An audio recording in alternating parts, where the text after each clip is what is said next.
ರಾಜ್ಯವನ್ನ ಒಕ್ಕಲಿಗರು ಆಳಿದ್ದಾಯಿತು, ಕುರುಬರು ಆಳಿದ್ದಾಯಿತು, ಇನ್ನು ಲಿಂಗಾಯತರು ಕೂಡ ಆಳಿದ್ದಾಯಿತು. ಆದರೆ ದಲಿತ ಸಿಎಂ ಆಗೋದು ಯಾವಾಗ?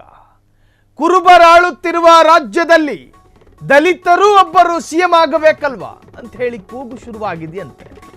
ದಲಿತ ಸಿಎಂ ಪರಂ ಎಂಬ ಕೂಗು ಕೇಳಿ ಬರುತ್ತಿದೆ. ಪರಮೇಶ್ವರ್ ಸಿಎಂ ಸಿದ್ದರಾಮಯ್ಯ ತವರಲ್ಲಿ ಅದ್ಧೂರಿ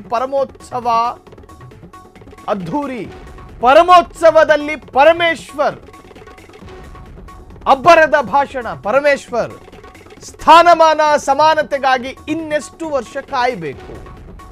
ಅಧಿಕಾರ ಮತ್ತು ಹಕ್ಕಿಗಾಗಿ ಹೋರಾಡಬೇಕು. ಅನ್ಯಾಯವಾದಾಗ ಪಾಠ ಕಲಿಸಲು ಮತ ಅಸ್ತ್ರವಿದೆ.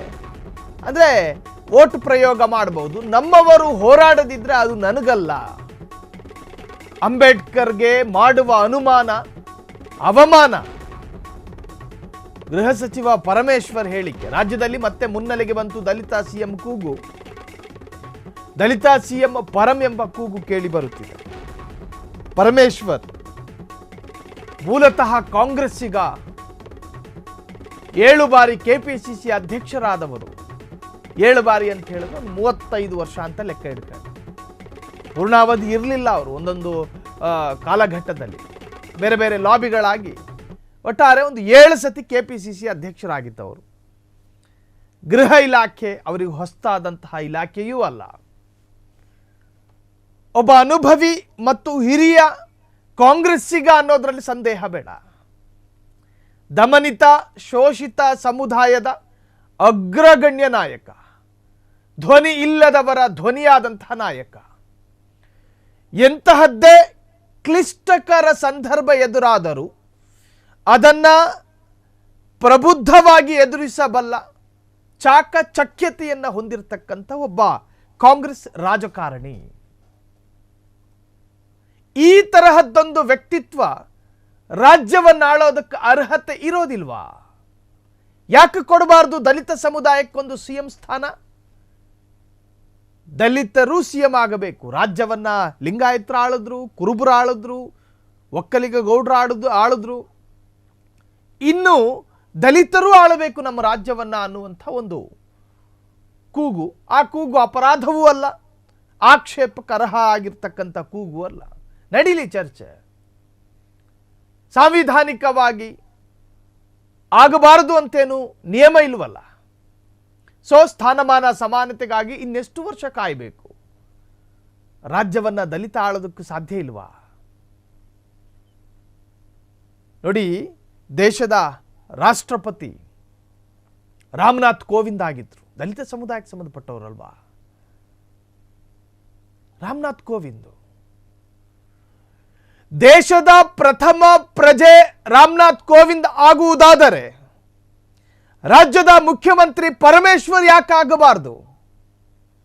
ಸೊ ಈ ತರಹದ್ದೊಂದು ಕೂಗು ಒಂದು ಸಮುದಾಯ ರಾಜ್ಯದ ಮುಂದಿಡಬೇಕಾದ್ರೆ ಅದು ಚರ್ಚೆಗೊಳಗಾಗಬೇಕು. ಹಾಗಾಗಿ ಮತ್ತೆ ಈಗ ದಲಿತ ಸಿಎಂ ಆಗಬೇಕು ಎನ್ನುವಂತಹ ಕೂಗು ಚರ್ಚೆಯಲ್ಲಿದೆ. ಸೊ ಈ ಒಂದು ಕೂಗು ರಾಜಕೀಯವಾಗಿ ಬದಲಾಗುತ್ತಾ? ಬಿಜೆಪಿಯಲ್ಲೂ ಕೂಡ ಒಂದಷ್ಟು ಜನ ದಲಿತರು ಸಿಎಂ ಆಗಬೇಕು ಅನ್ನೋದನ್ನು ಒಪ್ಪಿಕೊಳ್ಳೋದಿಲ್ಲ. ದಲಿತರು ಸಿಎಂ ಆಗಬೇಕು ಅನ್ನುವಂತಹ ಚರ್ಚೆಗೆ ಅವರು ಸೊಪ್ಪೆ ಹಾಕೋದಿಲ್ಲ. ಕಾಂಗ್ರೆಸ್ಸಿನಲ್ಲಿ ಈ ಹಿಂದಿನಿಂದಲೂ ಕೂಡ ಸತೀಶ್ ಜಾರಕಿಹೊಳಿ, ಜಿ ಪರಮೇಶ್ವರ್, ಮಹದೇವಪ್ಪ, ಆಹಾರ ಸಚಿವರು, ಸೊ ಹೀಗೆ ಸಾಕಷ್ಟು ಜನ ದಲಿತರು ಸಿಎಂ ಆಗಬೇಕು ಅನ್ನೋ ಇಂಗಿತವನ್ನು ವ್ಯಕ್ತಪಡಿಸೋದಕ್ಕೂ ಕೂಡ ಹಿಂದೇಟು ಹಾಕ್ತಾ ಇದ್ರು. ಆದರೆ ಇತ್ತೀಚಿನ ದಿವಸಗಳಲ್ಲಿ ಆ ಇಂಗಿತ ಮತ್ತು ಆಸೆಗಳನ್ನು ವ್ಯಕ್ತಪಡಿಸೋದ್ರಲ್ಲಿ ನಮ್ಮ ಕಾಂಗ್ರೆಸ್ಸಿನ ದಲಿತ ನಾಯಕರು ಹಿಂದೇಟು ಹಾಕುತ್ತಿಲ್ಲ. ಧೈರ್ಯವಾಗಿ ಮಾತನಾಡ್ತಾ ಇದ್ದಾರೆ. ಯಾಕೆ ಆಗಬಾರ್ದು? ಆದರೆ ಏನಾದೀತು?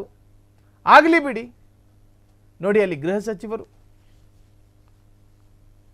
ಜೊತೆಗೆ ಸಾಕಷ್ಟು ಕಾಂಗ್ರೆಸ್ಸಿನ ದಲಿತ ನಾಯಕರು ಕೂಡ ಈ ಇಂಗಿತವನ್ನು ವ್ಯಕ್ತಪಡಿಸಬಹುದು ಎನ್ನುವಂತಹ ಚರ್ಚೆಗಳು ಕೂಡ ಶುರುವಾಗಿರುವಂತಹದ್ದು. ಸಿಎಂ ಸಿದ್ದರಾಮಯ್ಯರ ತವರಿನಲ್ಲಿ ಪರಮೇಶ್ವರ್ ಅವರ ಅಬ್ಬರದ ಭಾಷಣ. ಪರಮೋತ್ಸವದಲ್ಲಿ ಸ್ಥಾನಮಾನ ಸಮಾನತೆಗಾಗಿ ಇನ್ನೆಷ್ಟು ವರ್ಷ ಕಾಯಬೇಕು? ಕೇವಲ AICC ಅಧ್ಯಕ್ಷ ಸ್ಥಾನದಲ್ಲಿ ತೃಪ್ತಿಪಟ್ಟರೆ ಸಾಕ ನಾವು? ರಾಜ್ಯವನ್ನು ಆಳೋದು ಬೇಡವಾ? ಅನ್ಯಾಯವಾದಾಗ ಪಾಠ ಕಲಿಸಲು ಮತಾಸ್ತ್ರವಿದೆ. ನಮ್ಮವರು ಹೋರಾಡದಿದ್ರೆ ಅದು ನನಗಲ್ಲ. ಅಂಬೇಡ್ಕರ್ಗೆ ಮಾಡುವ ಅವಮಾನ ಎಂದ ಗೃಹ ಸಚಿವ ಪರಮೇಶ್ವರ್. ರಾಜ್ಯದಲ್ಲಿ ಮತ್ತೆ ಮುನ್ನೆಲೆಗೆ ಬಂತು ದಲಿತ CM ಕೂಗು. ಸೊ ಈ ಎಲ್ಲ ಕೂಗುಗಳು ರಾಜಕೀಯವಾಗಿ ಚರ್ಚೆಗೆ ಒಳಗಾಗಿದೆ. ಕ್ಷಣ ಕ್ಷಣದ ಸುದ್ದಿಗಳಿಗಾಗಿ ಫ್ರೀಡಂ ಟಿವಿ ಸಬ್ಸ್ಕ್ರೈಬ್ ಮಾಡಿ, ಲೈಕ್ ಮಾಡಿ ಹಾಗೂ ಫಾಲೋ ಮಾಡಿ. ಹೊಸ ಸುದ್ದಿಗಳ ನೋಟಿಫಿಕೇಶನ್ಗಾಗಿ ಬೆಲ್ ಐಕಾನ್ ಮೇಲೆ ಕ್ಲಿಕ್ ಮಾಡಿ.